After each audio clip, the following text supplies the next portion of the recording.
마가복음 9장. 그러고서 예수님은 다시 말씀하셨다. 내가 분명히 말한다. 여기 서 있는 사람들 가운데 죽기 전에 하나님의 나라가 권능을 오는 것을 볼 사람들도 있을 것이다. 엿새 후 예수님은 베드로와 야고보와 요한만을 데리고 높은 산으로 올라가셨다.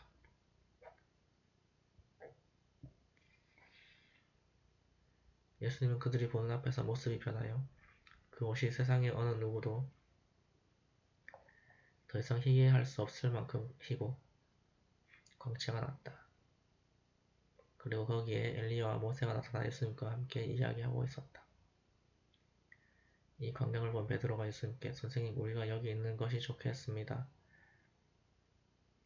우리가 이곳에 천막셋을 세워 주님과 모세와 엘리야를 각각 모시겠습니다 하고 말하였다. 사실 베드로는 무슨 말을 해야 할지 몰랐다. 이것은 그들이 몹시 무서워했기 때문이었다. 이때 구름이 그들을 덮고 구름 속에서 이 사람은 내가 사랑하는 내 아들이다. 너희는 그의 말을 들으라 하는 음성이 들려왔다. 제 아들이 즉시 주위를 둘러보니 예수님과 자기들 외에는 아무도 없었다.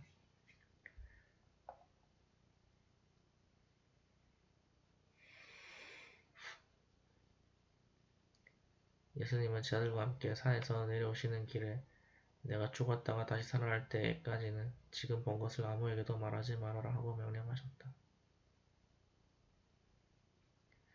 제 아들은 그 말씀을 명심하며 도대체 죽었다가 다시 살아난다는 말이 무슨 뜻일까 하고 서로 토론하다가 예수님께 왜 율법학자들이 엘리야가 먼저 와야 한다고 말합니까? 하고 물었다.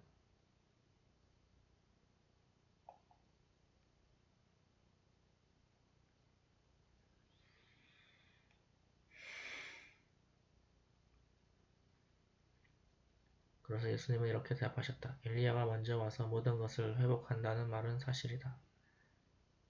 그런데 왜 성경에는 그리스도가 많은 고난과 멸시를 당할 것이라고 쓰여 있느냐?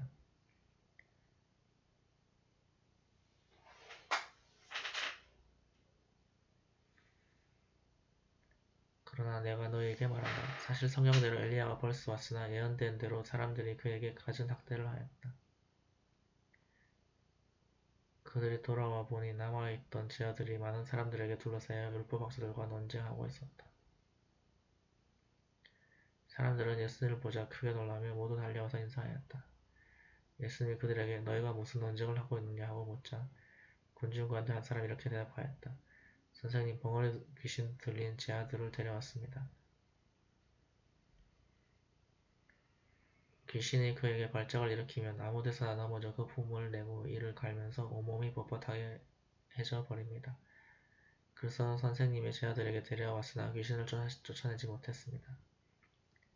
그래서 예수님은 믿음이 없는 세대야, 내가 언제까지 너희와 함께 있어야 하겠느냐? 너희를 보고 내가 언제까지 참아야 하겠느냐? 아이를 이리 데려오너라 하고 말씀하셨다. 아이를 예수님께 데려가니 귀신이 예수님을 보고 아이에게 발작을 일으켰다. 그러자 아이가 땅에 엎어져 뒹굴며 거품을 내기 시작했다. 그래서 예수님이 아이 아버지에게 물었다. 언제부터 이렇게 되었느냐? 어렸을 때부터입니다.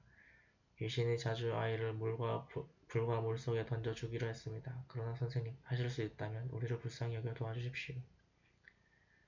할 수 있다면이 무슨 말이냐? 믿는 사람은 무엇이든지 할 수 있다. 바로 그때 아이 아버지가 큰 소리로 제가 믿습니다. 믿음 없는 제가 믿음을 갖도록 도와주십시오 하였다.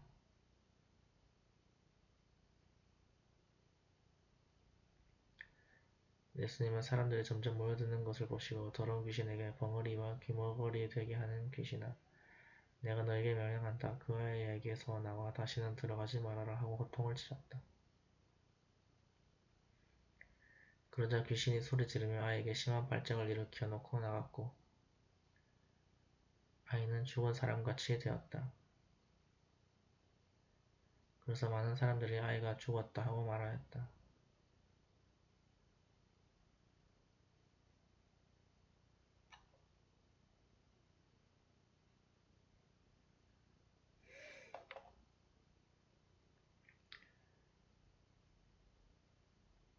그러나 예수님의 아이의 손을 잡아 일으키시자 그가 벌떡 일어났다.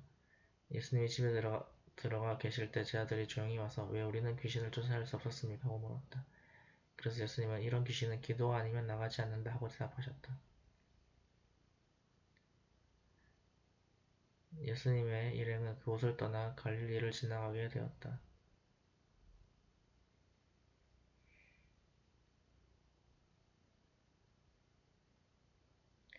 그런데 예수님은 이 사실을 아무에게도 알리고 싶어 하지 않으셨다.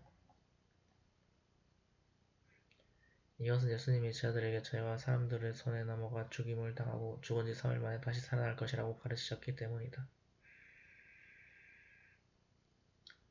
그러나 제자들은 그 말씀을 깨닫기는커녕 묻기조차 두려워하였다.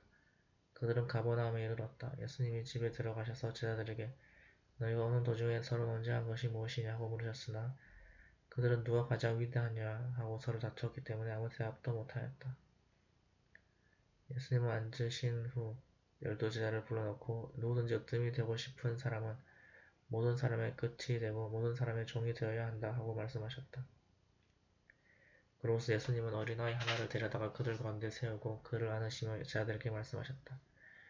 누구든지 내 이름으로 이런 어린아이 하나를 영접하면 곧 나를 영접하는 것이며 누구든지 나를 영접하면 나를 영접하는 것이 아니라 바로 나를 보내신 분을 영접하는 것이다. 요한이 예수님께 선생님 우리를 따르지 않는 사람이 선생님의 이름으로 귀신을 쫓아내기에 우리가 그렇게 못하도록 했습니다 하고 말하자 예수님은 이렇게 말씀하셨다. 막지 말아라. 내 이름으로 기적을 행하는 사람이 곧바로 나를 욕하지는 않을 것이다.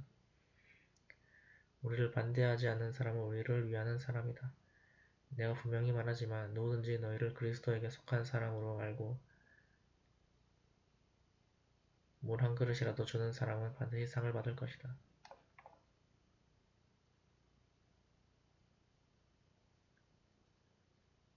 또 누구든지 나를 믿는 이런 어린아이 하나를 죄짓게 하는 사람은 차라리 목에 큰 맷돌짝을 달고 바다에 빠져 죽는 것이 더 낫다.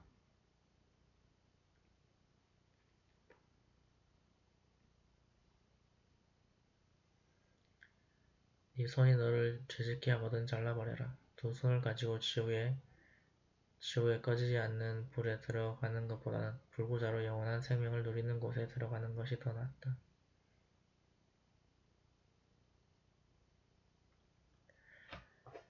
네 발이 너를 죄짓게 하거든 잘라버려라. 두 발을 가지고 지옥에 들어가는 것보다는 절두발로 영원한 생명을 누리는 하늘나라에 들어가는 것이 더 낫다. 네 눈이 너를 죄짓게 하거든 빼어버려라. 두 눈을 가지고 지옥에 들어가는 것보다는 외눈으로 하나님의 나라에 들어가는 것이 더 낫다.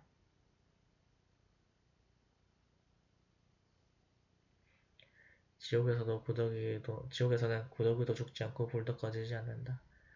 재물이 소금으로 정결하게 되듯이 모든 사람은 불로 정결하게 되어야 한다. 소금은 좋은 것이지만 만일 소금이 그 맛을 잃으면 어떻게 다시 짜게 할 수 있겠느냐. 너희는 소금의 우정을 가지고 서로 화목하게 지내라.